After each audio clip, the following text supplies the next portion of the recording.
We're talking about the media. You don't really get a fair break in the media, do you? Plus, we have these citizen reporters who have these videos of these events, which are quite different than what we get a lot of times from the media, which seems to be sort of censoring the violence. No?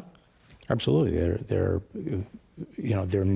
They are projecting a narrative. When the word narrative came into currency, I knew we were in trouble, because the word narrative really suggests that there's no objective truth. There's no real story of what happened. It's just everyone has their own narrative. And you get to then the press can justify presenting a story that doesn't really correspond to objective truth, but it's our narrative. We have a narrative, you have a narrative. I've been appalled at what's on this violence, because it's happening right out in the streets. Anyone with eyes can see what's happening. They see the violence. They see these groups of agitators in their black outfits, in their helmets and their shields, which incidentally have the hammer and sickle on them most of the time, rushing the police, causing violence, throwing rocks, the people showing up with the rocks and the frozen bottles. That's happening. That's happening in front of people. You don't see it on any of the national news. You don't see it on the networks. You don't see it on the other cable stations. And yet you hear about these peaceful demonstrators. So it's a lie. The American people are being told a lie by the media. Or maybe you'll see it rarely, so they can cover themselves and say, see that? But if you don't look fast, you missed it. But you're exactly right. I find the best coverage right now are these brave citizen reporters who go in there with their iPhones. Mm-hmm. Some of them get their brains beaten out. Mm-hmm. They get horribly beaten. And sometimes you'll have situations where the mayor has told the police to stand down and they're getting beaten, and nobody's there to defend them. And it's an amazing thing to watch the media here. You would think the media would be defending even citizen reporters with their iPhones and so forth, but they're not. Do you think the media, and I've written about this myself, but do you think the media has become so ideological that it's just utterly unreliable, particularly some of these cable shows? Well, it's reliable. It's reliable for being partisan nowadays, I think. As you and I know, the First Amendment applied to every individual citizen. This was the day of the pamphlet, and everyone's speech is the same. What we're talking here about corporations that are in the media business, and there are a few of them, and they all pretty much toe the party line. The difference in content in terms of the news reporting is all the same. I like it when Fox goes through some of the reporting of each channel, how they use exactly the same phraseology and same talking points, and that's what you see. It's become extremely monolithic, and it's wedded in many ways to the Democratic Party. It's a partisan press, largely.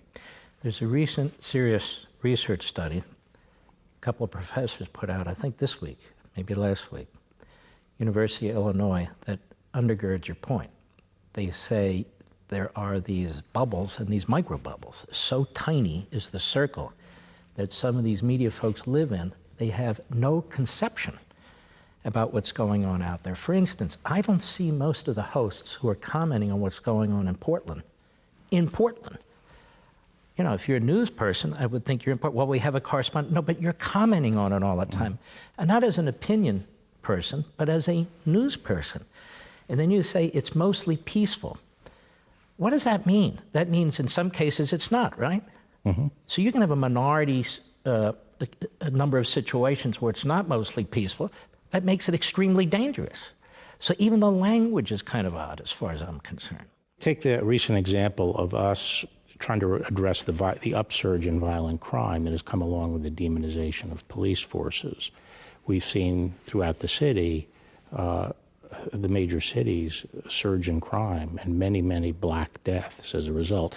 Those black deaths don't seem to matter as much to the people who are proclaiming Black Lives Matter. I believe Black Lives Matter, but I believe all Black lives matter. And I also believe that it's not just a matter of protecting their safety from physical harm. It's also providing economic opportunity, which this administration has done. It's also giving them a meaningful education that allows them to seize that opportunity. I think there is systemic racism in this country, but I think the best example of systemic racism that I'm talking about is the educational system, which has relegated our inner city children to schools that are failing and fail them. And the president, as you know, is for school choice, to give put the buying power into the parents of the hands of every inner city kid so they can pick their education. And safety on the street. You can't have, community life and economic progress without safety. These are the things that we should be providing to the inner city holistically.